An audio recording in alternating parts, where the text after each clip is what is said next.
All right, we have breaking news here to start the show. Our senior NBA insider, Shams Charania, joining us now. Shams, what do you have on T-Wolves star Anthony Edwards? George, sources tell me Anthony Edwards will miss 2 weeks, so about 8 games with a right hamstring strain. And so he underwent an MRI this morning that revealed the injury, and that came just 3 minutes into Sunday's win over Indiana. And Anthony Edwards has been as durable as they come. The most consecutive games he's ever missed is 6 in a row in December 2021. He's missed just 19 games total in the season or in the playoffs since he entered the NBA in 2020. So now just a few games into the season, he's headed to rehab that hamstring for at least 2 weeks. Wow. All right, well, Shams, thank you so much. We'll certainly keep an eye on what's going on with the Ant-Man. Thanks again.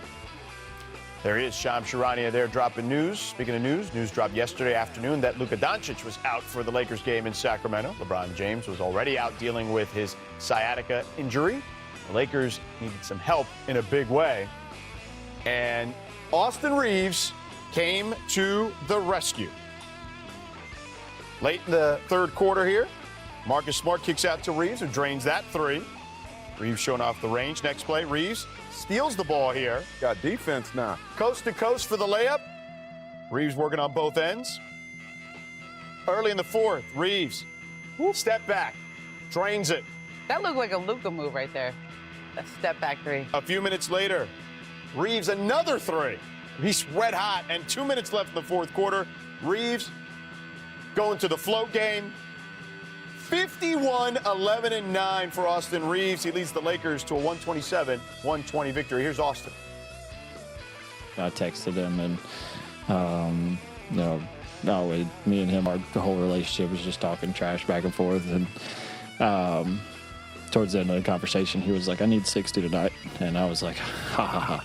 Where did he hurt you guys the most? Kind of in that second free throw line. 22 free throws for him. Free throws.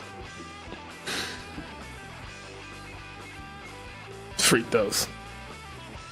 Yeah. I don't know what he's saying. Like I know what he's saying. I get what he's saying, but like he was driving to the basket a lot. Yeah. But anyway, Reeves has now attempted 37 free throws this season, second most in the NBA, behind only the MVP, Shai Gilgeous-Alexander. So welcome into NBA Today. I'm George Sedano in for Malika Andrews. I'm here with senior writer Ramona Shelburne, the Hall of Famer Mark Spears from Manscaped, and senior writer as well from Manscaped, and the newlywed, David Dennis Jr. They put a ring on. Okay? There you go. All right, look, we've got a lot more on Luka and the Lakers in a moment, but let's start here, okay? I don't know what everybody was doing over the weekend. Maybe you're watching football or whatever. You need to see what Victor Wembanyama was doing, okay, this weekend. We got to see this. If you talk to anyone about the NBA this week, they probably mentioned Wemby. Let's take a look back at Wemby's weekend. There's Victor. We start with the Pelicans game. Zion gets packed. Nope. He didn't even Zion, nope. Rejected. Is he jumping? He just put his hand up. Yep. That's amazing. Now here in the third. Nope. Not happening there. As he blocks Vassell. What a sequence. Later in the third, Wemby on the drive, and he misses, gets his own rebound, slams it down.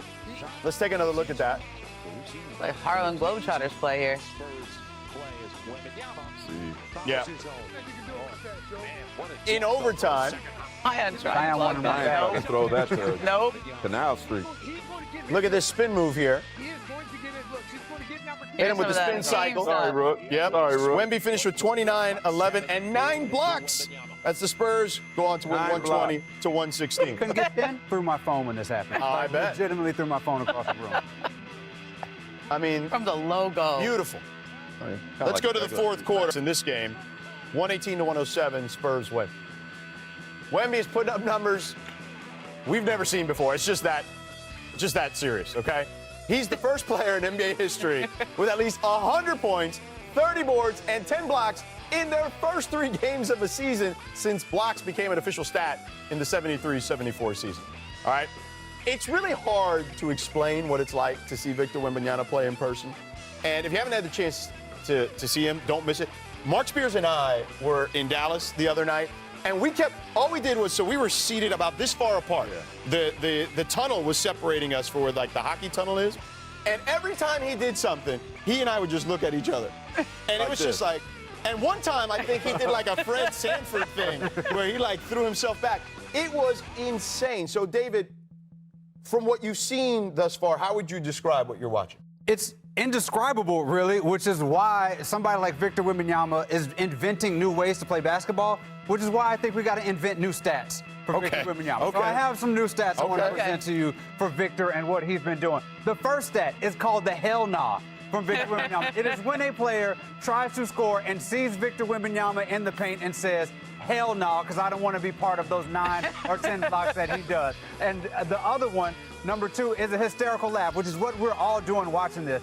When you see Wemby do something, Come on. That was the you one. cannot have words, and you just laugh hysterically because of what he's doing. And the third stat that we have, which actually I think we can have a trackable stat, it's called the Wemby. It's when he does this, when he blocks a shot, as he blocked 2 here, and then he goes back on the undo. Saw that against the Pelicans earlier in the highlight with that layup. The Wemby is actually something that indicates how good he is offensively in transition and how dominant he is defensively. It's a stat that he can own. I like it. I mean, look, I also think we have forgotten that this man suffered a DVT, a blood clot at the end of last year. And every time I hear him after the game, people say, what did you do this summer? How have you changed? He said, I know what it's like to have the game taken from me. I know what it's like to have almost everything taken from me. And he's playing with a fire and a ferocity. Sometimes it looked like he was settling for threes. He wasn't as aggressive. Now he drives in there like, I'm playing my last game. Like, he plays every single night like it could be his last game. Well, Mark, you and I were there, as I mentioned, in Dallas. He's bigger, thicker, stronger. You could see the definition on his arms, particularly. But there seems to be, I would imagine, some sort of motivation here as well. I mean, we've documented his offseason, the Shaolin monks, and training with Akeem. But what do you think the motivation is? Might be Chet. Oh. His rival growing up in international play. rival. Yeah. Yeah. They've been going back to under 20s, under 18 even, right? And check out a championship. Yeah, you got a ring. Wemby doesn't have a championship. So I was told by somebody inside that room that Wemby is motivated by Chet having one up on him on the championship. And, but George, I'm going to go back to what we looked at the other day. I think the thing is that makes it so amazing is none of us saw this coming. Not this league. Yeah, Right. like now all of a sudden you're talking about the Spurs being a contender, Spurs being a playoff team.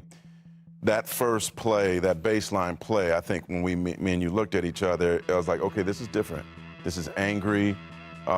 This is about Chet. This is about the universe. This is about what Akeem told me to do. And this is about making it easier for me because I think he was settling too much with the jumpers. If he played like that against USA in the gold medal game, Right. we're talking about something different right now. Yeah.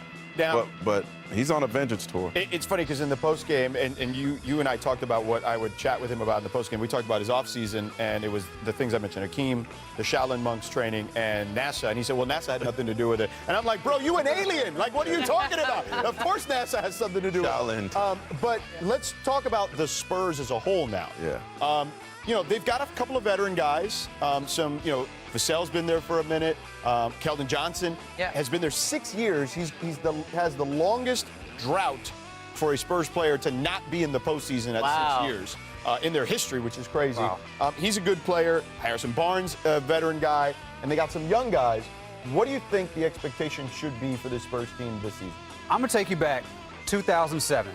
LeBron and the Cavs, right? And LeBron, early in his career, and the story here was that this dude is the future of the league, right? Next thing you know, you look up, and LeBron James is beating the Detroit Pistons. They're in the finals. That when you have a GOAT level player, the future becomes now very, very quickly. I think Wembanyama, we're looking at somebody who could make that same similar leap. But we're talking about this dude as the future of the league, and then suddenly you look up and he's in the Western Conference Finals playing the Thunder because this guy is showing that he can take this team to the very next level because of what he's been doing. I will say this. Go.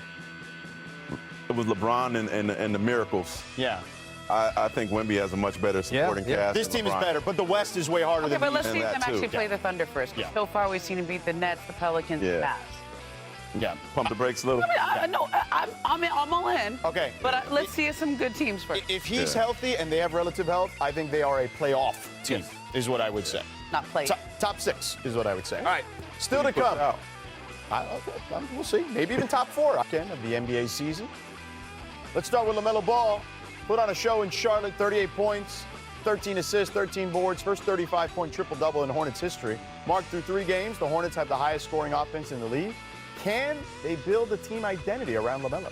Yeah, welcome to Lob City, Charlotte. What's the problem?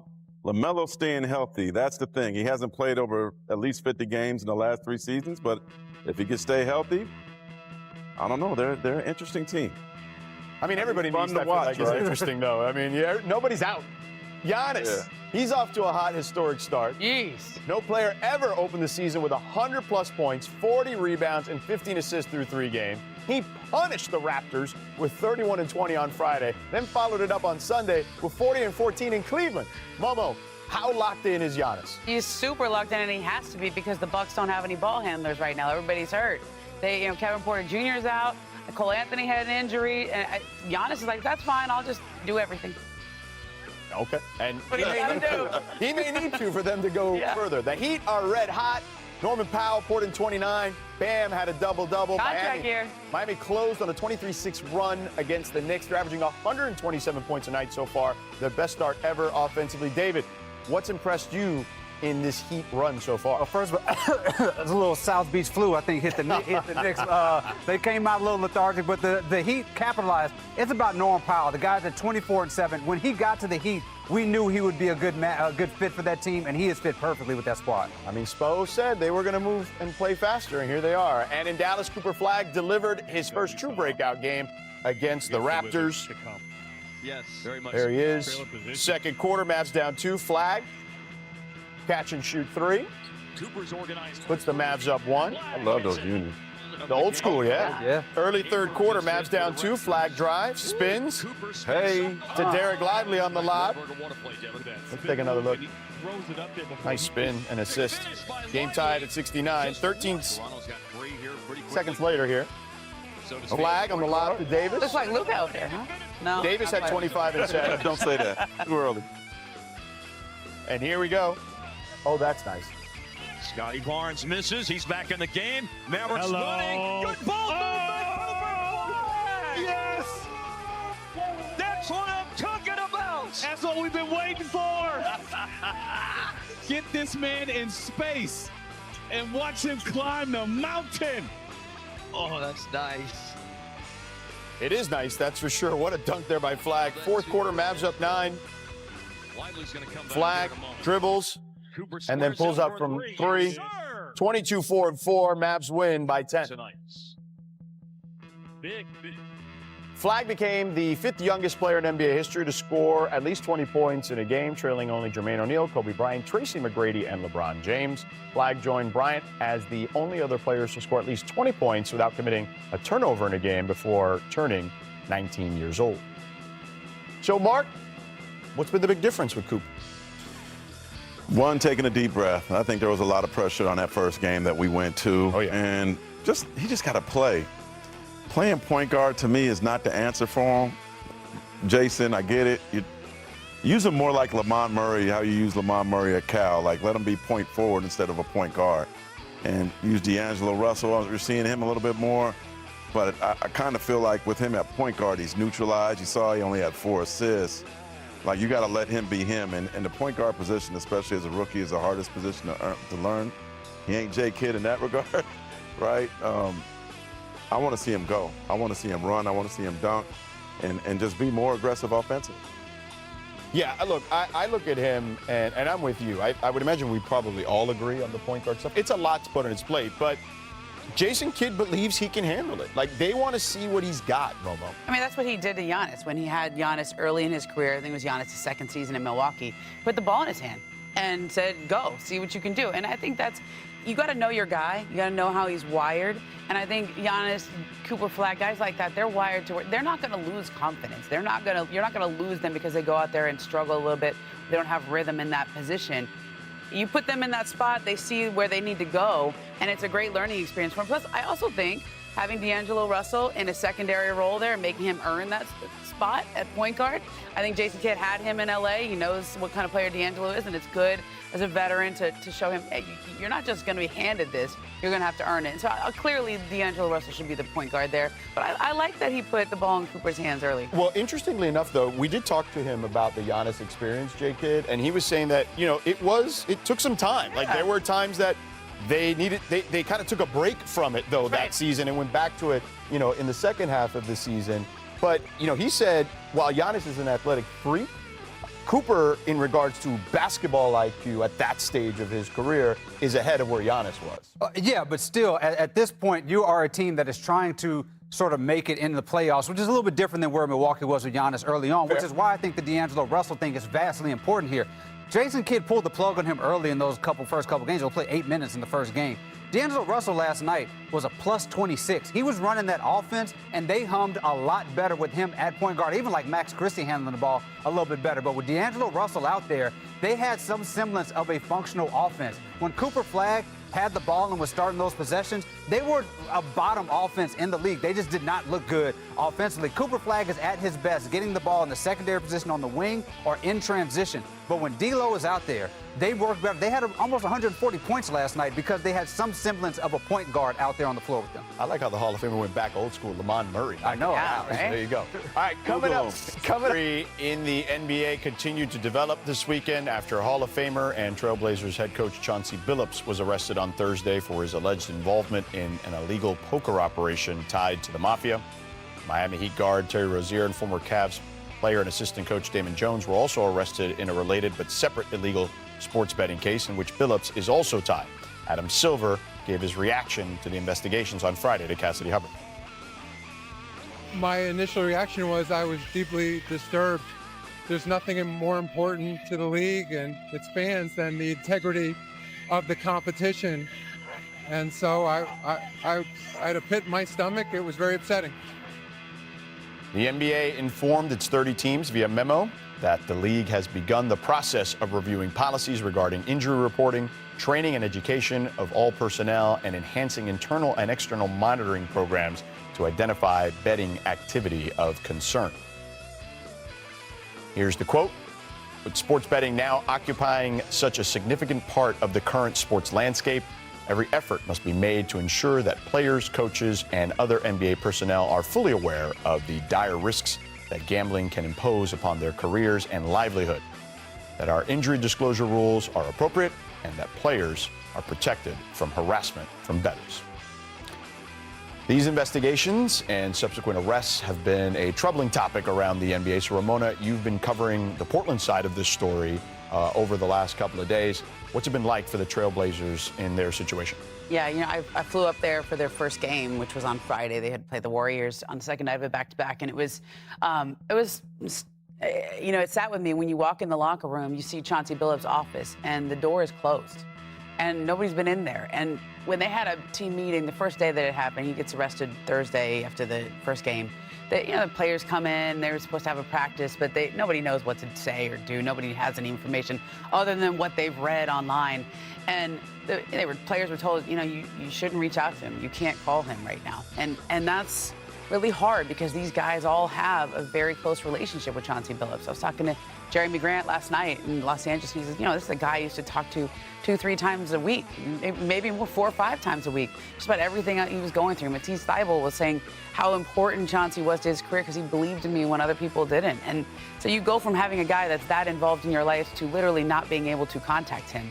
And I think that's what's hard for this young team, which a lot was expected of coming into this season. And they're trying to stay together. I know Dame Lillard and Drew Holiday, the two veterans on that team, before the first game at shoot-around on Friday, they were in the film room there. They called a meeting, and they said, guys, we just got to stay together. No team is going to feel sorry for us. They're not going to take a chance on it. They're not going to feel bad and say, that they lost Chauncey. We got to stay together. And they're trying to. They lost last night against the Clippers. They won that first game, but it's going to be a long time before people have really any answers here because the court dates take months and could be even years. And so that's where I thought it was really interesting last night. Ty Lue, who's Chauncey Billups' best friend, has known him since he was 16, 17 years old. Yeah. I asked him at the Clipper game if he's been in touch with him, and he actually said he had. Yeah, well, let's take a listen here following that game against the Clippers last night. Here's Ty Lue addressing the situation. Yeah, I mean, it's hard to process, like Chance is my brother, since he was 17 years old, and you hate to see him go through something like this along with his 3 girls who are my goddaughters and his wife, Piper. And like I said, I believe in Chance's character. I know who he is as a person. I've been with him since I was 17 years old. And so it's just hard to see something like this, happen. So he has my love and support always. When you know somebody for so long, you can just tell, by their voice, just listen to his voice if he's okay. And like I said, he's confident, and what's going on. And then just the toughest part is just, for him, it's just like his family going through it, his daughters. But other than that, he's really confident about the situation. So just hearing his voice, I can just see that he's okay. So that was good to hear. Here's the timeline of events on the FBI gambling investigation following the initial arrests. On October 24th, Billups, Rozier, and Jones were released on bond with conditions including forfeiting their passports. On November 24th, Billups will appear in the Eastern District Court in New York. And on December 8th, Rozier will appear in federal court in Brooklyn, New York. On the floor, the Blazers were in Los Angeles to face the Clippers on Sunday. Thiago Splitter, the interim coach, in the fourth quarter. Clippers up 3. Kawhi Leonard finds Chris Paul at the top of the key. Clippers up 6. Later in L.A., up 5. Paul misses the 3. John Collins with the rebound. Gives it back to Chris. Drains that one. L.A. up 8. Under 3 minutes left. Clippers up 7. Kawhi hits the fadeaway. He just shut the door. And then the Clippers again up 7. Kawhi with the drive. Goes with the floater. Kawhi 30 points, 10 boards. Clippers win 114-107. The Clippers are easily the oldest team in the NBA with an average age of 30 on opening night. Every other team's average age is below 29. The oldest of those players, Chris Paul, sat down with our Mark Spears in his latest Anscape interview.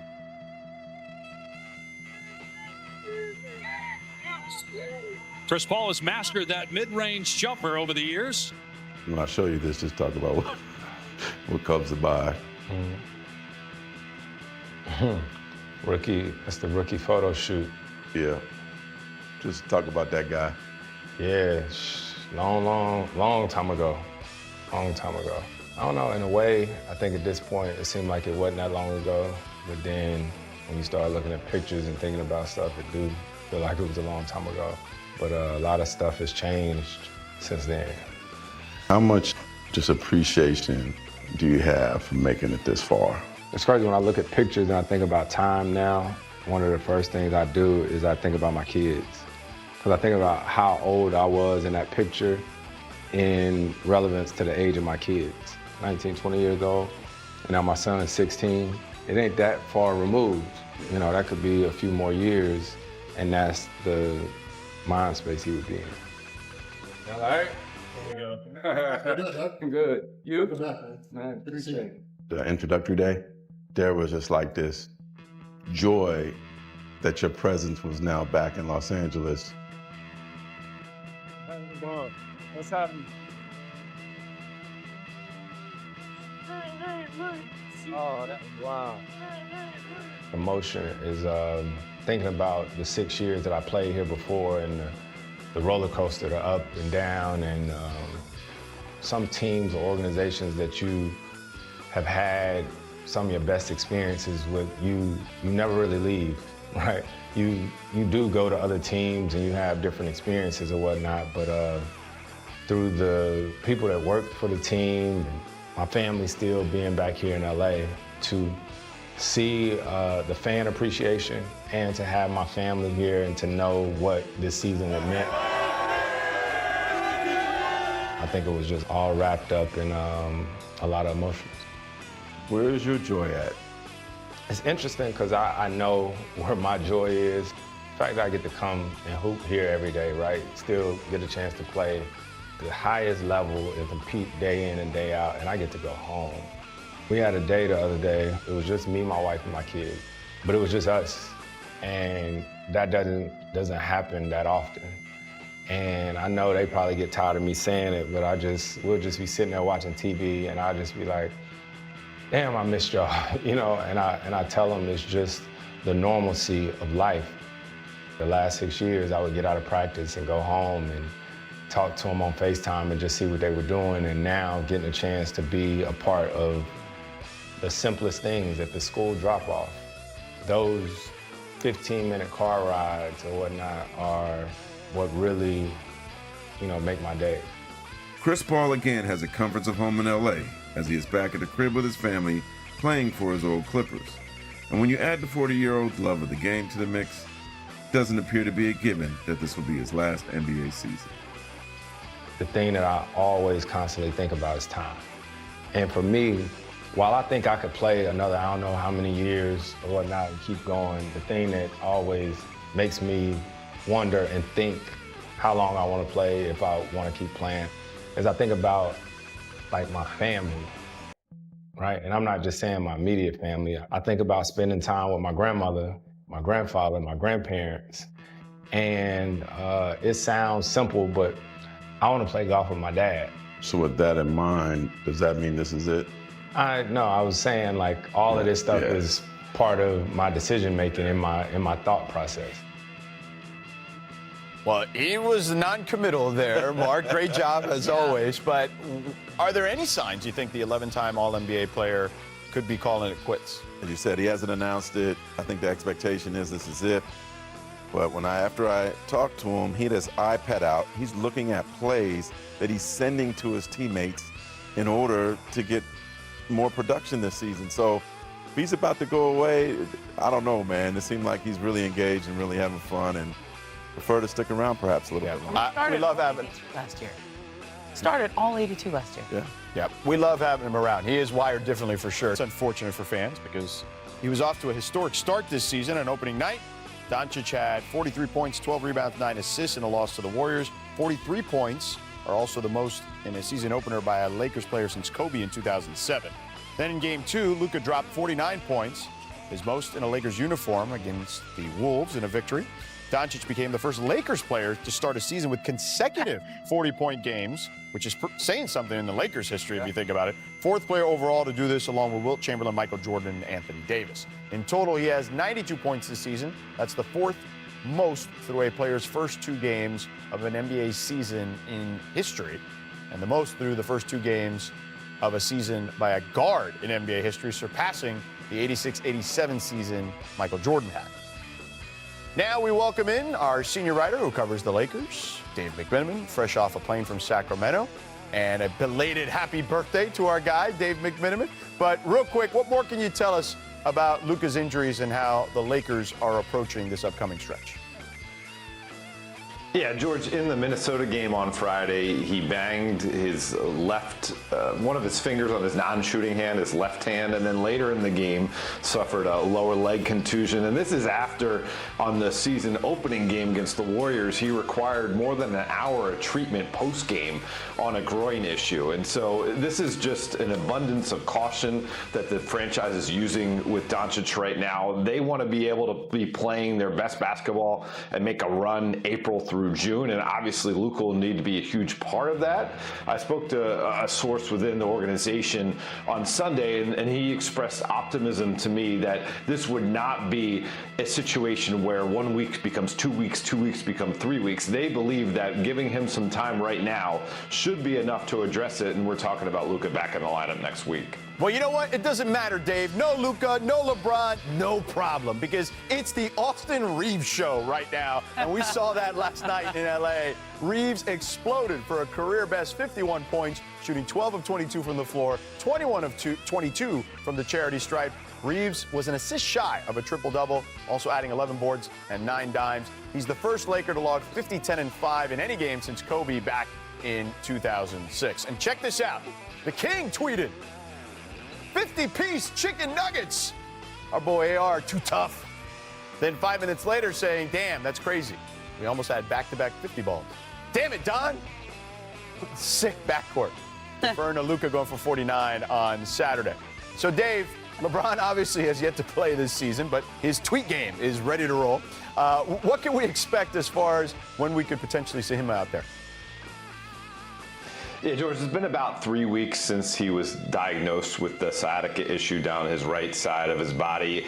And I'm told that we're still in the range of about 3 more weeks before he would be targeting a return sometime in mid-November. Now, I have been told by multiple sources over the last several days that his rehab and all of the process to get back to that return date is moving in the right direction. So there is good vibes around it. Now, he didn't travel with the team to Sacramento, and that wasn't a sign of any sort of setback with the sciatica. It was really, with it being a back-to-back, it didn't make sense for him to make that trip up and back when he wasn't going to be playing, when he could be spending that time in Los Angeles rehabbing. And again, it's the same idea. This team wants to be able to make some noise in the postseason, so do whatever you can now to make sure LeBron James's body, Luka Doncic's body, et cetera, right on down the roster is ready to play when it really matters. Yeah, 100%, because the West is so unforgiving. You can't have, I mean, one thing is to start the season at a certain place, but you could probably stay afloat, David. The schedule, as I mentioned, is not easy by any stretch of the imagination, because every team in the West is pretty darn good. They got the Blazers tonight, then they go on the road, Minnesota. We know Ant won't be available, but they've got Wemby coming in a week. So what do you make of them, and can they stay afloat? It's going to be tough, and we know what Austin Reeves would have took for them to beat the Sacramento Kings, or 50 Burger to beat them. But a lot of this is also on DeAndre Ayton. They trust him in the pick and roll. Austin Reeves was running a lot of pick and roll with him, and he had 22 and 15 last night. DeAndre Ayton's going to have to be a legitimate second option for this Lakers team while Luka is out. I was really down on this move to bring him in, but he's impressed me so far this season. He's going to have to be a little bit better. I'm just wondering who's playing tonight. Because, Yeah. like, Marcus Smart got hurt. Yeah. Gabe Vincent got hurt. Right. I don't know how they won that game with as many injuries as they had. Well, DeAndre Ayton played really well. Played really like well. he set some incredible screens, I think, too. That goes, I think it was 32 screens he set last night to led to Laker points. So. Well, and he and Austin have a little vibe going between them. Yeah, for sure. All right, let's hit some more trending topics here around the league. Starting with Ant Edwards, who I mentioned a moment ago, will miss 2 weeks with a right hamstring strain. Ant has played in 95% of the games since being drafted. So, Dave, what more can you tell us about Ant's injury? Yeah, I mean, I spoke to a source familiar with the injury, and there was obviously the idea that this is not something that they think is too serious, but kind of similar to the Lakers situation. This is talking about a Wolves team that's been to the Western Conference Finals the last 2 years. They have visions for a long postseason run, and so they need to be cautious now. But one thing that's notable, you mentioned 95% of his games. Ant's only missed 9 games total over the last 3 seasons combined. And over the next 2 weeks, the Wolves play 9 games. So, I mean, you're talking about a significant injury based on his standards so far. For sure. Let's move on to Joel Embiid. 20 points in 20 minutes against the Hornets. He's out tonight against the Magic. Ramona, is this a trend we can expect this season from the former MVP? Yes, tonight is the front end of a back-to-back, and so he's expected to play tomorrow against the Wizards, but this is all part of the plan. There's no kind of setback. They've actually been encouraged with how he looks because he worked really hard in the offseason. He looked light to me early in the season, and people in Philadelphia have noticed that. All right, sticking in the East, the Celtics now 0-3 for the first time since 2013-2014 after losing to the Pistons last night. That was the first year after they traded Pierce and Garnett. David, will this Boston team continue trending downward? Okay, let's do good, bad, and ugly here with this Boston team. Good, Jaylen Brown is still playing really well. Bad, of course, that 0-3 start, but they played the Pistons and Knicks, 2 real legitimate contenders. That's right. And they played a 76ers team where Maxey went crazy. The ugly is the rebounding. Last couple games, the teams are getting about 50% of their rebounds off of missed shots. All right, so if that's good, bad, and ugly, what is this? Where would you classify this video that was all over social media, Jaylen Brown this weekend? Explain this to me. Okay, so look, you're trying to replace Tatum, right, in a lot of different ways. Scoring, clutch, and crispy hairlines, right? It's important to replace the crispy hairline that you're missing. You kind of get a little augmentation there. Everybody's been there. I've been in the barbershop chair, get a little help with the crispiness. Sometimes it kind of rubbed off on the defender. And it rubbed off on OG Anunoby. It's okay. It's okay. We've all been there. All right. Well, no rest for Cooper Flagg. He's got a back-to-back against the reigning champs tonight. Tim McMahon will be on hand for that one. Tim, what can you tell us about the first week in the league for Coop? Howdy, George. Look, it has not been smooth sailing. It has been perfect, but he's gotten better game to game, and the Mavericks knew there were going to be growing pains. He is an 18-year-old rookie in the NBA who is playing point guard for the first time in his life. They want to make sure expectations are reasonable. I was talking to an assistant coach who said, hey, if he's 14, 7, and 6 this season, that is one heck of a rookie year. There's a lack of scoring, of ball handling, of creation on this team as long as Kyrie Irving is out. And that's really what makes it interesting. The Jason Kidd decided not to play D'Angelo Russell a whole lot in those first couple games. He was a DNP CD for the second half of the loss to the Wizards. Well, it gave D'Lo extended run last night, and in a big win for Nico Harrison, the guard that he brought in to fill that void, D'Angelo Russell, played a huge role in their win over the Raptors, and they're going to need that kind of performance from D'Angelo Russell to take a little bit of the pressure off of new point guard Cooper Flagg. All right, Tim, great stuff. We'll be watching tonight as they take on OKC. Appreciate it, man. Adios. There he is. Thanks, Tim. We're officially on to week 2 of the NBA season, so let's look back at the best plays from opening week with a little top of the top. Starting this off strong. Twice in that You know what? That counts double when you do it on Wemby. Right. Yeah. I mean, Wemby also got him like 4 times. He blocked him like, 4 times in the first half. Still. But that's why. Good for Zion for trying. Here's Get him in the Bazelis dunk contest again. on Isaiah Stewart. He'll do better in the dunk contest Yeah. than Sobe next time. I think he was kind of. Yeah, but he had the He's guts to nervous. go for it the first year, too. As a He'll rookie. be back. Out west, Jonathan Kuminga. Hey! Yo, Kuminga's balling right now. I was there for that, and we all stood up in our seats, man. JK doing his thing. And last but definitely not least, he plays in the postgame. And it was. I'll add. The narrator says, oh, yes, it was. Next up, top opening week dimes. Watch the diary. Look at Mitchell here. Spin move, pass to Jalen Tyson. Okay. Let's go, Dom. Oh, no look. Next up, Trae Young. This is the Trae Young move here, the nutmeg. The nutmeg. Oh, Hey. that's mean. To Okongwu. Big win in Orlando for the Hawks team. Yep. And lastly, Giannis, behind the back dime to his new teammate, Miles Turner for 3. Okay. Point guard. They don't have ball handlers. It's going to be Giannis. That's magic. Oh. Now we got opening week big time shots. And starting off with this Jamal. Start to this year. They don't count if you miss them anymore. Let them go, guys. Yep. That one counted. That one definitely counts. Yes. Kind of does that a lot, doesn't he? Yeah. All right, now to Sacramento. Malik Monk gave the Kings the lead with this fourth quarter buzzer beater. Oh, no. Who's that? Gardner. Oh, no. Yeah, I couldn't tell. Philip House. Lastly, Steph Curry doing Steph Curry things. The dagger to send the Warriors and Nuggets to OT. Ridiculous. Fadano, you know what I'm going to ask you? What school to go to? Maybe a school you went to? There you go. Davidson?